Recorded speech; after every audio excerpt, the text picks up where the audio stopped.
ti kush do më t'jesh, më të flamurit nuk je, me këto që më thua, edhe më dha mu telefonin. Unë dëgjova, pa përshëndetje, pa e irrituar, siç duket ka qenë telefonat e dikujt aty në shtëpi. Dhe më thot, djalit ka vdekur me 100%. Vdes njëri me përqindje? Mbidhe mendjen top. Për djalin tim në Greqi nuk ka asnjë dokumenti. Po, pas ka dokumenta, pika e dytë. Edhe po të ketë një copë letër, ti nuk të ke ta parkur, pika e tretë, s'kam ta parmu sa që ka dokumenti ka Renata.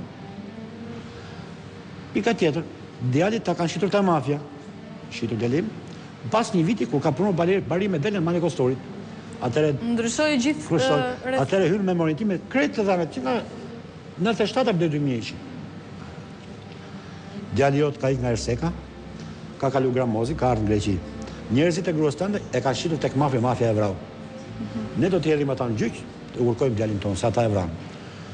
Mafia ta ka futur djalin në thes, e ka hedhur nga shkëmbi në Mani Kostorit dhe është bërë cop. As nuk kjo ka qenë të gjitha eksaktësisht çfarë ju ka thënë Renata. Po, eksaktësisht.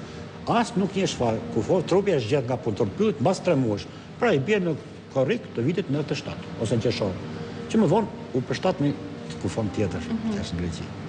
Atëherë duke parë këtë punë, ndjeva një ngjilim vetvete, kuptova gjithçka që ishte lojë, po ishte e vështirë për të komunikuar me njëri, dhe vendosëm të heshtin dhe të bënin verifikimet, një për një, mbas largoheshin njerëzit. Verifikimi i parë, Aida, ishte bluza. Po dhe në memorie rrobat se ishin i pasur, më kthy memoria gjithçka. Rrobat ishin të reja. Të reja, të lahet, pastra. Më vonë më del se dikush i kalari ka mbajtur në shtëpi. Ato rroba. Pasaporta ishte i skenuar me dorë. Bile të them një detaj, vajza ime. Pasaporta ishte e plot? Jo, pasaporta ishte një flet. Vetëm pjesa e plastifikuar me të zanat. Por të krahasuar me pasaportën origjinale, ajo ishte më e madhe. Pra ishte falso. Pra ishte vetëm pjesa e parë ku janë të dhëna me foto? Jo, e plastifikuar. Nga mbas të pasaport, më mbrapa, pasaport kishte një kapak lëkure, ngjyrë kafe, për çuditë i ngjitur me zift. Se akoma linë për duar një vallazeza zifti, që unë atë kohë kisha izoluar terrasën me zift edhe kisha akoma një orë dorë. Ishte i njëjti material. Të kërkoj ndjesë zoti Flamur, duhet kalojmë patjetër në një hapësirë publicitare. Qëndroni me ne, të nderuar miq, unë do doja të telefononi të gjithë ju, të cilët jeni duke na ndjekur dhe duke dëgjuar historinë e Bledion Tërpollarit, dhe nëse dini diçka më njëherë telefononi, por dhe mos nguroni. Do të shkëputemi pra për një hapësirë publicitare, kthehemi pas pak.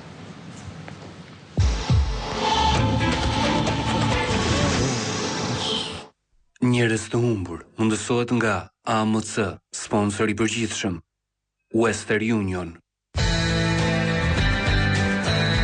Tani Western Union ofron komisione të reja për transfertat nga Italia në Shqipëri. Western Union, i shpejt, i sigur, i kudo ndodhur. Tani edhe më lirë. Për transfertat nga Anglia drejt Shqipërisë, Western Union ofron mundësi të reja dhe komisione më të ulta. Western Union, i shpejt, i sigurt, i kudo ndodhur. Tani edhe më lirë. Flisni gjatë në të afërmit tuaj, sepse këtë ju amundson Alp Telekom. Thirrjet ndërkombëtare drejt Italisë, Greqisë, Kanadas dhe Amerikës ju kushtojnë vetëm 16.22 lekë. Bisedat tuaja tani kushtojnë më lirë. Alp Telekom, lidhja më e fortë mes nesh.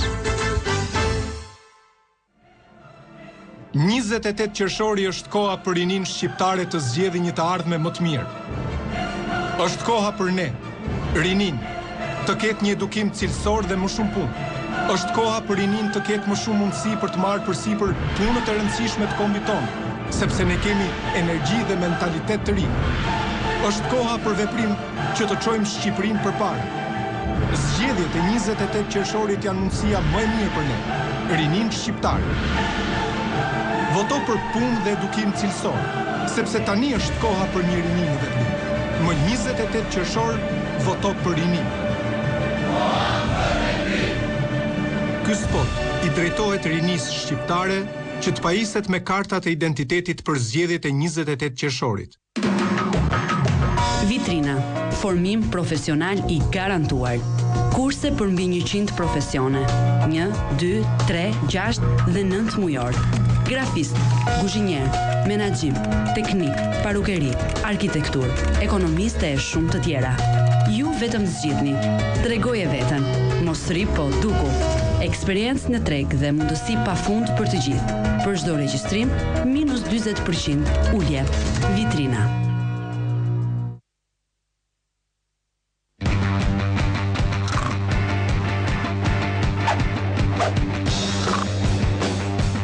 Përtypje e mrekullueshme, shije fantastike dhe një formë e krijuar enkas për të ndarë me të tjerët.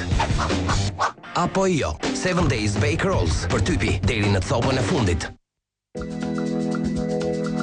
AMC feston 3 vjet Business Solutions, duke ju ofruar të gjithë abonentëve business mundësinë që të flisni aq sa keni nevojë dhe të zgjeroni grupin me të gjithë numrat AMC. E gjithë kjo me pajtim ujor më të ulët. Na kontaktoni nëpërmjet adresës së email ose telefononi në 144.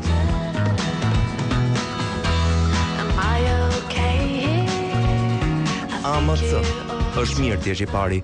Njerëz të humbur mundësohet nga AMC, sponsor general.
Jemi kthyer në studio të nderuar miq dhe jemi këtu gjithmonë në valët e televizionit Klan në një emision të drejtë për së drejti në kërkim të fatit të personave të humbur dhe të zhdukur. Përpara se të shkëputeshim për hapësirën publicitare, ishim duke folur pikërisht për historinë e Bledion Terpollarit, ndoqët bllokun e tretë të pasaportave televizive dhe unë shpresoj që ju të telefononi për çdo person që pat në ekranin tuaj dhe dini diçka. E ndërkohë vazhdojmë me historinë e Bledion Terpollarit, jemi me babain e tij dhe nënën e Bledionit, duke na dhënë momente shumë të rëndësishme dhe të hollësishme në historinë e Bledionit. Pikërisht në momentin kur pjesëtar nga familja e Zotit Flamur erdhën në shtëpinë e tyre duke ju sjellë eshtrat e një personi që sipas tyre ishte Bledion Terpollari. Menjëherë, mbasi u kryen ceremonitë e varimit, familjarët filluan të dyshojnë njëra mbas tjetrës duke u bazuar në fakte, e sidomos nga telefonata që u bën nga motra e zotit Flamur, zonja Renata, e cila ishte dhe personi i cili ishte marrë drejt për së drejtin në kostur të Greqisë, me zhvarimin e kësaj kufome që simbas asaj dhe bashkëshortit të saj, Edmond Karafilit ishte Bledion Tërpëllari. Por, le të nisim nga piknisja e kësaj historie. Pra, kush e zbuloi për herë të parë faktin se eshtrat e Bledion Tërpëllarit prehen në varezat e kosturit? Do të them që pasaporta ishte i skenuar falsifikuar, nuk ishte origjinale. Pasaporti në drejtim palese ku është, edhe sot. Këtë pasaport, të gjitha këto elemente ju i keni dorëzuar në prokurori apo? Në prokurori ku është sekuestruar me vendim prokurorisë. Elementi tjetër që na bëri të dyshojmë ishte portafoli, gjendja fizike, edhe një letër brenda saj. Kjo letër shkrimi ishte i qartë i djalit ton, gjysma ishte djegur ose flak cigare, kështu shkretër ose me bis cigare. Gjysma ishte e re. Gjithashtu, kur lexova revistën, për të parë, pas se aty ishte një lloj përshtatje me një farë historie tjetër. Edhe ajo që më detyroi mua, jo e drejtuar policisë kosturit, zyrtarisht përmet njerëzve të tjerë. Përpara se të shkojmë, se do të ndalojmë te policia e kosturit, por vim tek lajmi që është dhënë në revistën pra Flan atko në televizionin shqiptar, në gazetën Zëri i Popullit apo jo, nga disa persona nga qyteti i Gramshit, dhe pikërisht nga Zalo Llaho, i cili duke kërkuar për djalin e tij, pra simbas tij gjeti dhe eshtrat e një personi tjetër, e një shqiptari tjetër që simbas tij ishte Bledion Tërpëllari. Por unë dua të them se ne kemi takuar, pra kemi udhëtuar dhe kemi rënë në kontakt drejt për së drejti me zotin Zalo Llaho, i cili tregon fillimisht se si duke kërkuar pra djalin e tij ra në gjurmët e Bledion Tërpëllarit. Por do doja të ndiqnim pikërisht të bisedë që ne kemi bërë para disa ditësh me zotin Zalo Llaho, i cili na tregon historinë e djalit të tij dhe kërkimet që ai ka bërë për të. Ndjekim këtë dëshmi dhe kthehemi më njëherë në studio.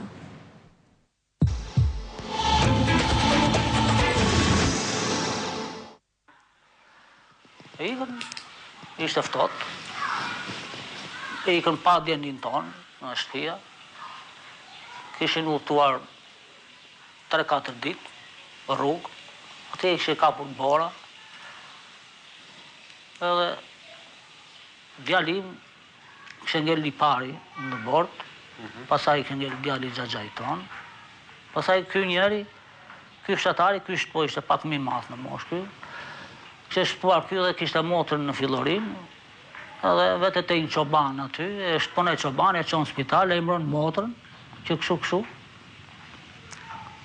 Vjet, e majnë disa kohë në spital fillorim, e bjen pasaj në Tiranë. Kur vjen në Tiranë, e marrin vesh pasaj që kështu. Edhe ne filluam pasaj kërkimet. Ata na mori policia ushtarake, e Grekut. Ata edhe kishin ale për gjuajtur ata policia greke, edhe na thotë ne të vende kërkoni, po, them ne, sa para 2 javës, e ne kemi gjetur një kufam, thuta, e kemi marrë dhe e kemi thanë Kastoria, thanë, në morë. Kjo bëhet fjalë rreth një muaj mas ngjarjes, siç që ndodhi ngjarja. Shkurt? Po. 95-ës? 95. Ne në Kastoria vajtëm direkt në polici. Direkt në polici? Po. Policia në thanë e kemi varrosur. Kemi varrosur? Po. Se kur në malë në thanë që kemi është në morë. Nga e dini që bëhe fjallë për të njëtin person? Ata nuk e dini se bëhe fjallë për në këtë vend, tha e kemi gjetur një kufon të anë. Por nuk e dini se ishte delion, ishte i pa identifikuar kjo. Nuk ju treguan që në momentin e parë... Po, thamë, këtu e kemi... Fotografit apo që ta e njësit kjo? Jo, fotografit, kur vajtëm në polici, ndorë fotografit që kishin fotografuar në disa pozicione, ata shtrirë në... Që atëherë? Që 95? Që 95. E të regonë fotografit, thashë, kjo është djalime, një vogë, me flok djate, e një fjën, thashë, po, thashë, kjo është djalime, po ne kemi varrosu, thaj, edhe tani nuk lejohet të nëzirë, sa mbas 5 vjetë do vish të treksh. Ikim ne pasaj, kërkomi pasaj djalin e Xhaxhait. Djalin e Xhaxhait niset në Greqi një djalin e Xhaxhait tjetër, në Alltia, për tikun në Greqin kam, me disa shokë nga Elbasani, ati e gjejnë djalin e Xhaxhait, sa kështë filluar kështë zbuluar bora. Domethënë ku kështë gjetur djalin tim disa kilometra më larg, kështë gjetur ky djalin e Xhaxhait, gjetur djalin e Xhaxhait. Në 13 prill gjetëm djalin e Xhaxhait. E morën e qonë, i bën autopsi në Selanik, e pru në fshatë,